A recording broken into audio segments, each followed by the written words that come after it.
2017 August 11 സമയം രാവിലെ 10:30 Cherai beach റിസോർട്ടിന്റെ ഭാഗത്തേക്ക് ഒരു സ്ത്രീ നിലവിളിച്ച് കരഞ്ഞുകൊണ്ട് ഓടി വരികയാണ്. കുറച്ച് മഴയുള്ളൊരു കാലാവസ്ഥയായിരുന്നു അത്. ബീച്ച് റിസോർട്ടിലെ ആളുകൾ ആ സ്ത്രീയെ നോക്കുന്ന സമയത്ത് അവർ രക്തത്തിൽ കുളിച്ചിട്ടാണ് ഇങ്ങനെ ഓടി വരുന്നത്, കരഞ്ഞുകൊണ്ട് നിലവിളിക്കുന്നത്. രക്തം ശരീരത്തിൽ നിന്ന് ഒരുപാട് പോയത് കൊണ്ടാവാം വല്ലാതെ പതിഞ്ഞ ശബ്ദത്തിൽ തളർന്ന അവസ്ഥയിൽ അവർ അവിടെയുള്ളവരോട് പറഞ്ഞു, എന്നെ ആരോ കുത്തി, ആരാണെന്നറിയില്ല, എന്നെ രക്ഷിക്കണം, എന്നെ വളരെ പെട്ടെന്ന് ഹോസ്പിറ്റലിലേക്ക് എത്തിക്കണമെന്ന് പറഞ്ഞിട്ട് അവർ കുഴഞ്ഞു വീണു. എറണാകുളം വരാപ്പുഴ സ്വദേശിയായിട്ടുള്ള 30 വയസ്സുള്ള ശീതളാണ് അവിടെ കുഴഞ്ഞു വീണത്. ശീതളിനെ ആരാണ് ഇങ്ങനെ കത്തിക്കൊണ്ട് അതിക്രൂരമായിട്ട് കുത്തി മുറിവേൽപ്പിച്ചത്? ശീതളിന് യഥാർത്ഥത്തിൽ എന്താണ് സംഭവിച്ചത്? എന്തായാലും ബീച്ച് റിസോർട്ടിലെ ആളുകൾ എല്ലാവരും ചേർന്ന് ശീതളിനെ എടുത്തിട്ട് തൊട്ടടുത്തുള്ള പ്രൈവറ്റ് ഹോസ്പിറ്റലിലേക്ക് കൊണ്ടുപോയി എങ്കിലും അവിടെ ശീതളിനെ ചികിത്സിക്കാൻ ആവശ്യമായിട്ടുള്ള ഫെസിലിറ്റീസ് ഒന്നും തന്നെ ഇല്ലായിരുന്നു. അങ്ങനെ അവിടെ നിന്നും ആസ്റ്റർ മെഡിസിറ്റിയിലേക്ക് കൊണ്ടുപോകാനായിട്ട് അവിടെയുള്ള ഡോക്ടർ പറഞ്ഞു. ആ ഒരു ഹോസ്പിറ്റലിലേക്ക് കൊണ്ടുപോകുന്ന വഴിക്ക് തന്നെ ശീതൾ മരണപ്പെടുകയും ചെയ്തു. പട്ടാപ്പകൽ ഒരു സ്ത്രീയെ ചെറായി ബീച്ചിന്റെ ഭാഗത്ത് നിന്നും കത്തി കൊണ്ട് കുത്തി കൊലപ്പെടുത്തിയിട്ട് ഒരാൾ അവിടെ നിന്നും കടന്നു കളഞ്ഞിരിക്കുന്നു എന്നുള്ള കാര്യം പോലീസുകാർ അതിവേഗം തന്നെ അറിഞ്ഞിട്ടുണ്ടായിരുന്നു. അങ്ങനെ അവർ ഈ ചെറായി ബീച്ചിന്റെ ഭാഗത്തേക്ക് വന്ന് അവിടെ എല്ലാം തന്നെ സെക്യൂർ ചെയ്തു. അവിടെ നിന്നും ഒരാൾ രക്ഷപ്പെട്ട് പോകരുത് എന്ന രീതിയിൽ ആ ഭാഗം എല്ലാം തന്നെ പോലീസുകാർ വളഞ്ഞിട്ടുണ്ടായിരുന്നു. ആ ഭാഗത്ത് വെച്ച് തന്നെ അവർ ആ പ്രതിയെ കസ്റ്റഡിയിൽ എടുക്കുകയും ചെയ്തു. കോട്ടയം നെടുങ്കുന്നം സ്വദേശിയായിട്ടുള്ള പ്രശാന്തിനെയാണ് പോലീസുകാർ അറസ്റ്റ് ചെയ്തത്. ഈ പ്രശാന്തും മരിച്ചുപോയ ശീതളും തമ്മിൽ എന്താണ് ബന്ധം? എന്തിനു വേണ്ടിയിട്ടാണ് പ്രശാന്ത് ശീതളിനെ അതിക്രൂരമായിട്ട് കുത്തിക്കൊലപ്പെടുത്തിയത്? ഒരുപക്ഷെ ഈ കേസിനെ കുറിച്ച് നിങ്ങൾ മുമ്പ് കേട്ടിട്ടുണ്ടാവും. എന്താണ് സംഭവിച്ചത് എന്ന് പൂർണ്ണമായിട്ടും കേട്ടിട്ടില്ല എങ്കിലും ഇങ്ങനൊരു സംഭവം നടന്നിട്ടുണ്ട് എന്ന് കേട്ടിട്ടുണ്ടാവും. എന്താണ് ഈ കേസിൽ നടന്നത് എന്ന് മനസ്സിലാക്കിയിരിക്കുന്നത് വളരെ നല്ലതാണ്. കാരണം എന്താണെന്ന് വെച്ചാൽ ഇതുപോലുള്ള കാര്യങ്ങളൊക്കെ ജീവിതത്തിലേക്ക് വന്നു കഴിഞ്ഞാൽ നമ്മൾക്ക് അത് ഒഴിവാക്കി കളയാനായിട്ട് സാധിക്കും. അപ്പോൾ എന്താണ് ഈ കേസിൽ സംഭവിച്ചത്? ശീതളിന്റെ ജീവിതത്തിൽ എന്താണ് സംഭവിച്ചതെന്ന് നമുക്ക് നോക്കാം. ശീതൾ തന്റെ വിവാഹപ്രായത്തിൽ വീട്ടുകാരുടെ സമ്മതത്തോടു കൂടി തന്നെ ഒരു വിവാഹം കഴിക്കുന്നു. ആ വിവാഹത്തിൽ ശീതളിന് ഒരു മകനും ഉണ്ട്. ശീതളിന് ആദ്യ വിവാഹത്തിൽ ഒരു മകൻ ജനിച്ചു എങ്കിലും ആ ഒരു വിവാഹ ജീവിതം വളരെ നല്ല രീതിയിൽ മുന്നോട്ട് പോയില്ല. അങ്ങനെ ശീതൾ മറ്റൊരു വിവാഹം കഴിക്കുന്നു. പക്ഷേ നിർഭാഗ്യവശാൽ രണ്ടാമത്തെ ബന്ധവും അധികനാൾ മുന്നോട്ട് പോയില്ല. ആ ഒരു ബന്ധവും അവസാനിച്ചു. ശീതളിന്റെ 2 വിവാഹ ജീവിതവും പരാജയപ്പെട്ടത് കൊണ്ട് തന്നെ ഇനി തനിക്ക് ഒരു വിവാഹ ജീവിതമേ വേണ്ട എന്ന് ശീതൾ തീരുമാനിക്കുകയാണ്. തൻ്റെ മകനെ നല്ല രീതിയിൽ വളർത്താനും അവന് നല്ല ജോലി മേടിച്ചു കൊടുക്കാനും അവൻ്റെ ജീവിതങ്ങൾ നല്ല രീതിയിൽ മുന്നോട്ട് കൊണ്ടുപോകാനും ഇനി ഞാൻ ജീവിക്കാമെന്നൊരു ഉറച്ച തീരുമാനം ശീതൾ എടുക്കുകയാണ്. 2 നില വീട്ടിലാണ് ശീതളും മകനും താമസിക്കുന്നത് എങ്കിലും മുകളിലത്തെ നില അവർ വാടകയ്ക്ക് കൊടുക്കാറാണ് പതിവ്. അതും ഒരു വരുമാന മാർഗമല്ലേ. കാര്യങ്ങൾ അങ്ങനെ വലിയ കുഴപ്പമില്ലാതെ നല്ല രീതിയിൽ മുന്നോട്ട് പോയിക്കൊണ്ടിരിക്കുന്നതിനിടയ്ക്ക് ഒരു യുവാവ് ആ വീട്ടിലേക്ക് വന്നിട്ട് ശീതളിനെ കാണുകയാണ്. എന്നിട്ട് ശീതളിനോട് ചോദിച്ചു, ഈ വീടിന്റെ 2ാമത്തെ നില നിങ്ങളിപ്പോൾ വാടകയ്ക്ക് കൊടുക്കുന്നുണ്ടോ എന്ന്. അയാൾ ഈ ഒരു കാര്യം ശീതളിനോട് ചോദിക്കുന്ന സമയത്ത് ഓൾറെഡി ആ വീടിന് മുകളിൽ മറ്റൊരു താമസക്കാരുണ്ടായിരുന്നു. അങ്ങനെ ഈ ഒരു കാര്യം ശീതൾ അയാളോട് പറഞ്ഞിട്ട് അയാളെ മടക്കി അയച്ചു. തൊട്ടടുത്ത വർഷം അയാൾ വീണ്ടും ശീതളിന്റെ വീട്ടിന് മുന്നിലെത്തി. എന്നിട്ട് ശീതളിനോട് പറഞ്ഞു, ഞാൻ നല്ലൊരു വീട് നോക്കിക്കൊണ്ടിരിക്കുകയാണ്, എനിക്ക് ഇപ്പോഴും നല്ലൊരു വീട് ലഭിച്ചില്ല, ഇപ്പോൾ എനിക്ക് വാടകയ്ക്ക് തരാമോ എന്ന് ചോദിക്കുകയാണ്. പക്ഷേ ആ സമയത്തും അവിടെ വേറെ താമസക്കാരുണ്ടായിരുന്നു. അയാൾ വീണ്ടും ശീതളിനോട് പറയുകയാണ്, ഞാനൊരു കേബിൾ ഓപ്പറേറ്ററാണ്, എനിക്ക് ഈ വീട് വാടകയ്ക്ക് ലഭിക്കുകയാണെങ്കിൽ എനിക്ക് സൗകര്യമോ എൻ്റെ ജോലിയൊക്കെ ചെയ്യാൻ വേണ്ടിയിട്ട്. അങ്ങനെ എനിക്ക് ഈ വീട് വേണം എന്നുള്ളൊരു ആവശ്യം വീണ്ടും വീണ്ടും ഇയാൾ ശീതളിനെ അറിയിക്കുകയാണ്. പക്ഷേ കൊടുക്കാൻ നിവൃത്തിയില്ലാത്തത് കൊണ്ട് തന്നെ വീണ്ടും ശീതൾ അയാളെ മടക്കി അയച്ചു. പക്ഷേ ഇത്തവണ ശീതളിന്റെ വീട്ടിൽ നിന്നും പോകുന്ന സമയത്ത് അവിടെ ഓൾറെഡി ഒരു വാടകയ്ക്കാർ താമസിക്കുന്നുണ്ട് എന്ന് പറഞ്ഞില്ലേ, അവരുടെ എഗ്രിമെന്റ് എപ്പോഴാണ് അവസാനിക്കുക എന്നുള്ള ഡീറ്റെയിൽസ് എല്ലാം തന്നെ ചോദിച്ച ശേഷമാണ് അയാൾ ആ വീട്ടിൽ നിന്നും പോയത്. അയാൾ മറ്റാരുമല്ല, കോട്ടയം നെടുങ്കുന്നം സ്വദേശിയായിട്ടുള്ള പ്രശാന്താണ്. എന്തായാലും ഓൾറെഡി താമസിക്കുന്ന വാടകയ്ക്കാർ ഇറങ്ങുന്ന ആ ഒരു ഡേറ്റ് കൃത്യമായിട്ട് പ്രശാന്ത് മനസ്സിലാക്കിയത് കൊണ്ട് തന്നെ അവർ ഇറങ്ങിയതിന്റെ തൊട്ടടുത്ത ദിവസം വീണ്ടും പ്രശാന്ത് ആ വീട്ടിലേക്ക് വന്നു. ശീതളിനെ നേരിട്ട് കണ്ട് സംസാരിച്ച് അഡ്വാൻസ് കൊടുത്ത് ആ വീട്ടിലേക്ക് വാടകയ്ക്ക് കയറുകയും ചെയ്തു. ഇവിടെ മനസ്സിലാക്കേണ്ട ഒരു കാര്യം, പ്രശാന്ത് വളരെ കൃത്യമായിട്ട് പ്ലാൻ ചെയ്തിട്ടാണ് ശീതളിന്റെ വീട്ടിലേക്ക് വാടകയ്ക്ക് കയറിയത്. ആ വീട്ടിലേക്ക് വാടകയ്ക്ക് കയറുന്ന സമയത്ത് അവിടെ താമസിക്കണം എന്നൊരു ഉദ്ദേശം മാത്രമായിരുന്നില്ല പ്രശാന്തിന്റെ മനസ്സിൽ. ഈ പറയുന്ന ശീതളിനെയും കണ്ണുവെച്ചുകൊണ്ടാണ് അവൻ ആ വീട്ടിലേക്ക് കയറിയത്. അതിനു വേണ്ടിയിട്ട് അവൻ ഒരുപാട് കാലം കാത്തുനിന്നു. അങ്ങനെ പ്രശാന്ത് ശീതളിന്റെ വീട്ടിൽ താമസം തുടർന്നു. വളരെ സൗമ്യമായിട്ടുള്ള സ്വഭാവം, എല്ലാവരോടും അതിര് കവിഞ്ഞ സ്നേഹം. അതായത് ശീതളിനെ തന്നിലേക്ക് അടുപ്പിക്കാൻ വേണ്ടിയിട്ട് ഒരുപാട് നല്ല സ്വഭാവമുള്ളൊരു വ്യക്തിയായിട്ട് ഇവിടെ പ്രശാന്ത് അഭിനയിച്ചുകൊണ്ടിരിക്കുകയായിരുന്നു. ശീതളിന്റെ മകനെ നല്ല രീതിയിൽ കൊഞ്ചിക്കുന്നു, അവനോട് ഒരുപാട് ഇഷ്ടമുള്ള പോലെ പ്രകടിപ്പിക്കുന്നു, അവരുടെ വീട്ടിൽ ചെറിയ രീതിയിലുള്ള ഒരു ഉത്തരവാദിത്തമുള്ള പോലെയൊക്കെ കാണിക്കുകയാണ്. അവരുടെ വീട്ടിലെ കാര്യങ്ങളൊക്കെ അറിഞ്ഞുകൊണ്ട് ചെയ്തു കൊടുക്കുന്നു. അങ്ങനെ ആ വീട്ടിലെ ഒഴിവാക്കാൻ പറ്റാത്തൊരു വ്യക്തി എന്നൊരു നിലയിലേക്ക് പ്രശാന്ത് മാറാനായിട്ട് ശ്രമിക്കുകയാണ്. സത്യത്തിൽ പ്രശാന്ത് ഞാനൊരു നല്ല മനസ്സിന് ഉടമയാണെന്ന് എല്ലാവരെയും ബോധിപ്പിച്ചുകൊണ്ടിരിക്കുന്ന സമയത്ത് അയാളുടെ ഉള്ളിൻ്റെ ഉള്ളിൽ ഒരു മൃഗമുണ്ടായിരുന്നു. ഈ കേസ് അന്വേഷിച്ച പോലീസുകാർ പറയുന്നത് പ്രശാന്തിന്റെ ഒരു നേച്ചർ എന്ന് പറയുന്നത് ഇയാൾ ഒരു സ്ത്രീയുമായിട്ട് അടുക്കും, ആ സ്ത്രീയുമായിട്ട് ശാരീരിക ബന്ധത്തിൽ ഏർപ്പെടും, ആ സ്ത്രീയുടെ പൂർണ്ണ ആധിപത്യം ഇയാൾ മൊത്തത്തിൽ അങ്ങ് ഏറ്റെടുക്കും. എന്നിട്ട് ഈ സ്ത്രീയെ ഇടവും വലവും തിരിയാൻ പറ്റാത്ത രീതിയിൽ അങ്ങ് ബ്ലോക്ക് ചെയ്തിടും.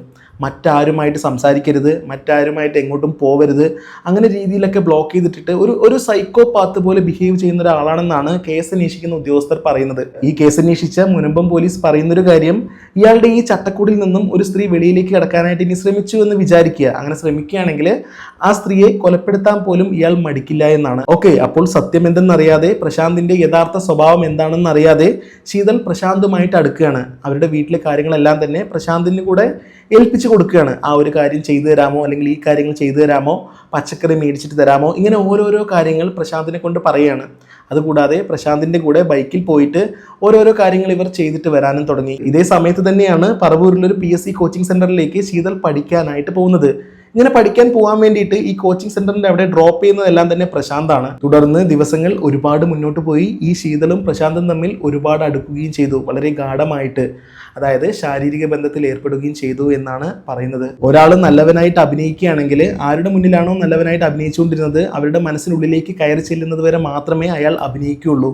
പൂർണ്ണമായിട്ടുള്ളൊരു സ്വാതന്ത്ര്യം ലഭിച്ചു എന്ന് അറിഞ്ഞു കഴിഞ്ഞാൽ തീർച്ചയായിട്ടും അയാളുടെ യഥാർത്ഥ സ്വഭാവം വെളിയിലേക്ക് വരാനായി തുടങ്ങും. അങ്ങനെ പതിയെ പതിയെ പ്രശാന്തിന്റെ യഥാർത്ഥ സ്വഭാവം വെളിയിലേക്ക് വരാനായി തുടങ്ങി. ശീതളിന് പതിയെ മനസ്സിലായി ഇയാൾ ഒരു സൈക്കോപാത്ത് ആണെന്ന്. കാരണം ശീതൾ മറ്റാരോടും സംസാരിക്കുന്നത് പ്രശാന്തിന് തീരെ ഇഷ്ടമല്ല. മറ്റാരോടും സംസാരിക്കാനായിട്ട് പ്രശാന്ത് സമ്മതിക്കുകയില്ല. ഇയാൾക്ക് ഭയങ്കര സംശയമാണ്. അതുകൂടാതെ ശീതളിനെ അങ്ങോട്ട് പോകരുത്, ഇങ്ങോട്ട് പോകരുത് എന്നെല്ലാം തന്നെ വാൺ ചെയ്യാനും തുടങ്ങി പ്രശാന്ത്. ശീതളിനെ പ്രശാന്ത് ഏത് രീതിയിലെല്ലാമാണ് ടോർച്ചർ ചെയ്തത് എന്ന് ചോദിച്ചു കഴിഞ്ഞാൽ, ഈ ശീതളിന്റെ മൊബൈൽ ഫോൺ കയ്യിലെടുത്തിട്ട് പ്രശാന്താണ് പാസ്വേഡ് സെറ്റ് ചെയ്യുക, അല്ലെങ്കിൽ ഈ പാറ്റേൺ ലോക്ക് എല്ലാം തന്നെ സെറ്റ് ചെയ്യുക. ശീതളിന്റെ ഫോണിൽ ഏതെങ്കിലും കോൾ വന്നാൽ അത് ആരാണ് വിളിച്ചത്, എന്തിനാണ് വിളിച്ചത്, ഇങ്ങനെയുള്ള കാര്യങ്ങളെല്ലാം തന്നെ ഡീറ്റെയിൽ ആയിട്ട് പ്രശാന്തിന് പറഞ്ഞു കൊടുക്കണം. ആകെ മൊത്തം വീട്ടു തടങ്കലിലായ ഒരു അവസ്ഥ. അതൊന്നും കൂടാതെ പ്രശാന്ത് ഇടയ്ക്കിടയ്ക്ക് ശീതളിനെ വിളിക്കും. ഇങ്ങനെ വിളിക്കുന്ന സമയത്തെല്ലാം തന്നെ ശീതൾ സംസാരിച്ചുകൊണ്ടിരിക്കുക തന്നെ വേണം.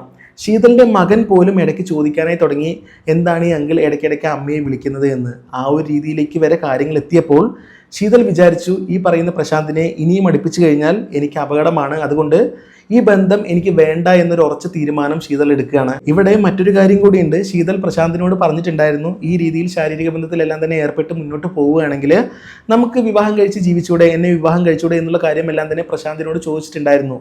പക്ഷേ പ്രശാന്തിന് ശീതളിനെ വിവാഹം കഴിക്കാൻ താല്പര്യമില്ല.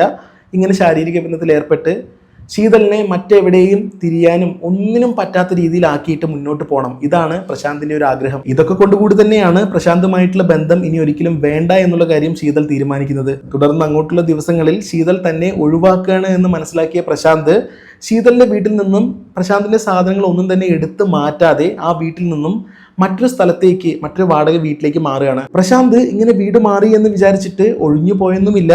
ആ വീട്ടിലിരുന്ന് കൊണ്ട് ശീതളിനെ നിരന്തരം വിളിക്കാനായി തുടങ്ങി, ഭീഷണിപ്പെടുത്താനായി തുടങ്ങി.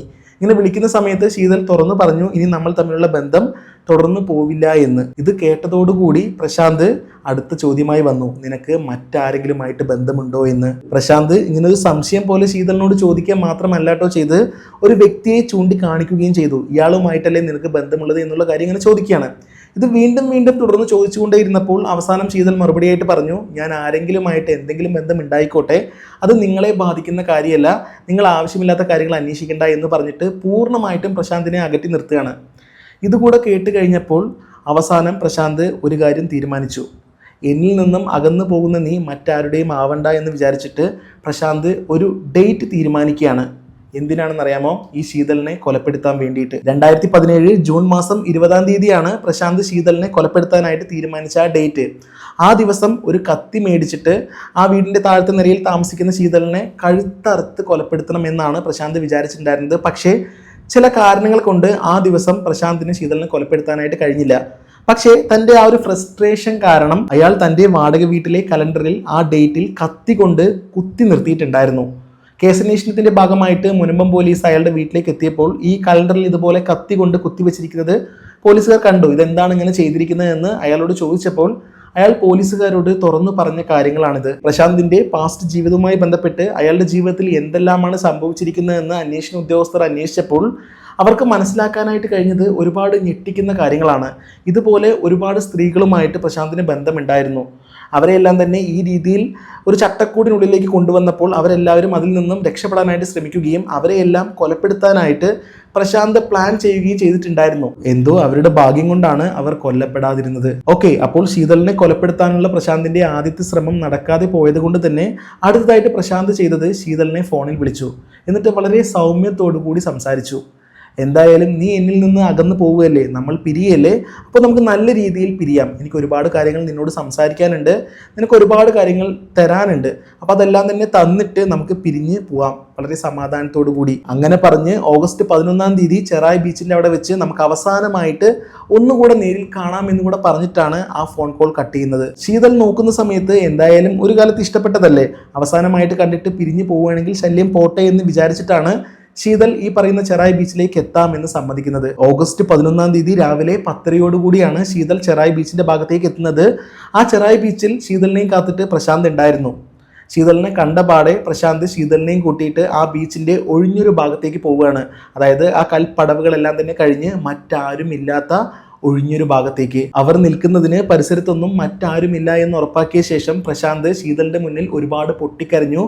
ഒരുപാട് മാപ്പ് അപേക്ഷകളെല്ലാം തന്നെ നടത്തുകയും ചെയ്തു.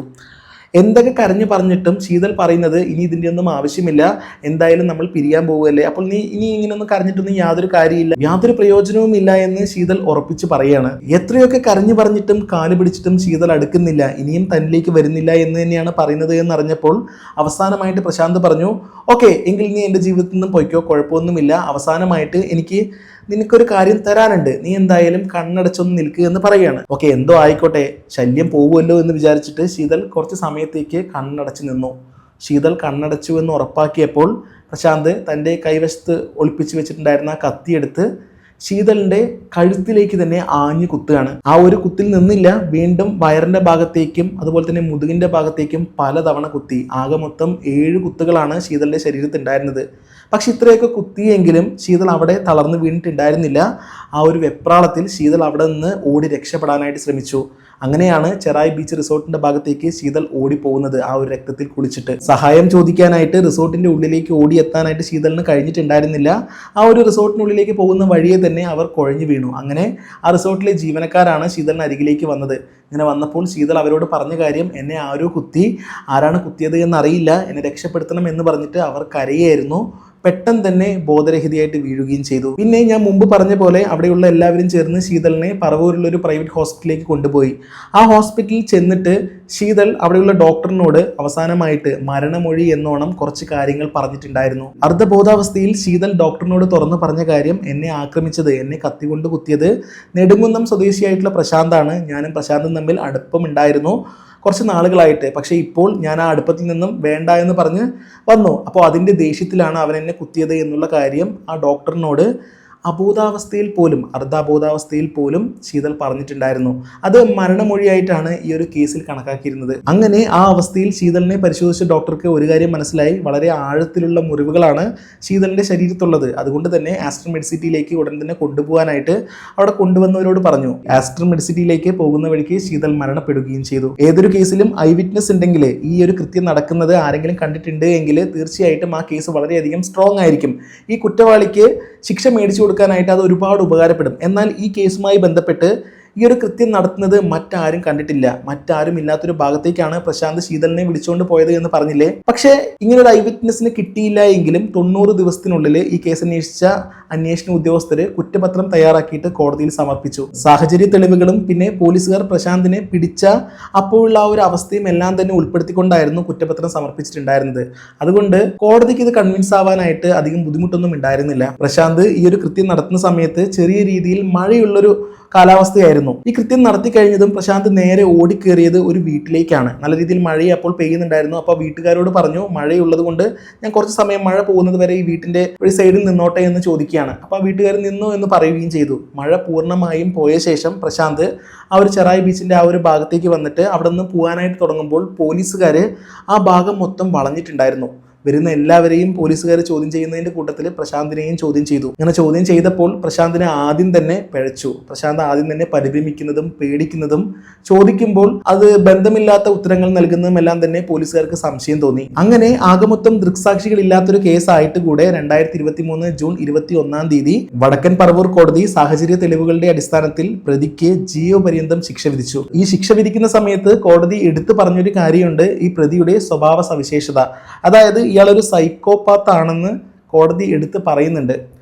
ഒരു സ്ത്രീയുമായിട്ട് ശാരീരികമായിട്ട് ബന്ധപ്പെടുക, അതിനുശേഷം അവരെ ടോർച്ചർ ചെയ്യുക, അവരെ മറ്റെങ്ങും തിരിയാൻ പറ്റാത്തൊരു സാഹചര്യത്തിലേക്ക് എത്തിക്കുക, എന്നിട്ട് അയാളുടെ ചട്ടക്കൂട്ടിനുള്ളിൽ നിന്നും സ്ത്രീകൾ രക്ഷപ്പെടുകയാണെന്ന് അറിയുമ്പോൾ അവരെ കൊലപ്പെടുത്താനുള്ള പ്രവണത കാണിക്കുക. അതുകൊണ്ട് തന്നെ ഇയാൾ വളരെ അപകടകാരിയാണെന്ന് കോടതി ഓർമ്മപ്പെടുത്തുന്നുണ്ട്. ഇപ്പോൾ ശീതളിനെ ഇയാൾ കൊലപ്പെടുത്തിയിട്ടില്ല എന്ന് വിചാരിക്കുക, തീർച്ചയായിട്ടും മറ്റൊരു സ്ത്രീയെ ഇയാൾ കൊലപ്പെടുത്തും. ആ ഒരു സാഹചര്യം അയാൾ ഉണ്ടാക്കിയെടുക്കുകയും ചെയ്യും. ഈ കേസുമായി ബന്ധപ്പെട്ട് എനിക്ക് പറയാനുള്ളത്, ഒരു ഇന്റർവ്യൂവിൽ പിഷാരടി പറഞ്ഞ കാര്യമാണ്. ഒരാൾ അയാളുടെ റിയൽ ക്യാരക്ടർ എന്താണെന്നുള്ളത് പെട്ടെന്ന് വെളിയിലെടുക്കില്ല. അയാൾ നമ്മളോട് നല്ല രീതിയിൽ സംസാരിക്കുന്നതും പെരുമാറുന്നതും, നല്ല രീതിയിൽ ഭക്ഷണം കഴിച്ചോ അല്ലെങ്കിൽ നിനക്ക് എന്തെങ്കിലും പറ്റുമോ എന്നൊക്കെ ചോദിക്കുന്നത് അയാളുടെ ബിഹേവ് മാത്രമാണ്. അയാളുടെ യഥാർത്ഥ സ്വഭാവം എന്താണെന്നുള്ളത് പെട്ടെന്ന് ആരും വെളിയിലേക്ക് എടുക്കില്ല. അത് പതിയെ മാത്രമേ വെളിയിലേക്ക് വരുള്ളൂ. അപ്പോൾ ബിഹേവ് കുറച്ച് മോശമാണെങ്കിലും നല്ല ക്യാരക്ടറുള്ള ആളുകളെ സെലക്ട് ചെയ്യുക എന്ന് പറയുന്നതാണ് വലിയ കാര്യം. ചിലപ്പോൾ പെട്ടെന്ന് ദേഷ്യപ്പെടുന്ന ഒരാളായിരിക്കാം, വലിയ കുഴപ്പമില്ല, അയാളുടെ എന്താ പറയുക, നല്ല രീതിയിൽ പുകഴ്ത്തി ഓമനിച്ച് ഒലിപ്പിച്ച് സംസാരിക്കാനൊന്നും അയാൾക്ക് അറിയില്ലായിരിക്കാം. പക്ഷെ അയാളുടെ ഉള്ളിൽ നന്മയുണ്ടാവും. നല്ല രീതിയിൽ ഒലിപ്പിച്ചൊക്കെ സംസാരിച്ചിട്ട് അവസാനം അയാളുടെ യഥാർത്ഥ ക്യാരക്ടർ വെളിയിലേക്ക് വരുന്ന സമയത്ത് നമ്മൾ ഷോക്കായി പോകാറുണ്ട് പല സാഹചര്യത്തിലും. അപ്പോൾ ആളുകളെ ചൂസ് ചെയ്യുന്ന സമയത്ത് ഒരുപാട് അനലൈസ് ചെയ്ത ശേഷം മാത്രം ചൂസ് ചെയ്യുക. പെട്ടെന്നൊന്നും ഒരാൾക്ക് നമ്മളുടെ മനസ്സിലേക്ക് കയറി വരാനായിട്ട് ഒരു ഇടം കൊടുക്കരുത്. അങ്ങനെ കൊടുത്തു കഴിഞ്ഞാൽ പിന്നെ നമ്മൾ എന്തിനു പറ്റി, എനിക്ക് ആരുമില്ല, ഞാൻ ഒറ്റപ്പെട്ട് കിടക്കുന്ന ഒരു സാഹചര്യമാണ് എന്നൊക്കെ ആയിക്കോട്ടെ. അങ്ങനെയാണെങ്കിലും ഒരാളെ നമ്മളുടെ ആ ഒരു മനസ്സിനുള്ളിലേക്ക് കയറ്റുന്ന സമയത്ത് ഒരുപാട് തവണ ആലോചിക്കുക. ഇല്ലാന്നുണ്ടെങ്കിൽ എന്തൊക്കെയാണ് സംഭവിക്കുക എന്നുള്ളത് നമുക്ക് പ്രെഡിക്റ്റ് ചെയ്യാൻ പോലും പറ്റില്ല. സോ എന്താണ് ഈ കേസുമായി ബന്ധപ്പെട്ട് നിങ്ങളുടെ അഭിപ്രായം കമന്റ് സെക്ഷനിൽ അറിയിക്കണേ. മറ്റൊരു വീഡിയോ ആയിട്ട് വീണ്ടും കാണാം. അതുവരെ ബൈ.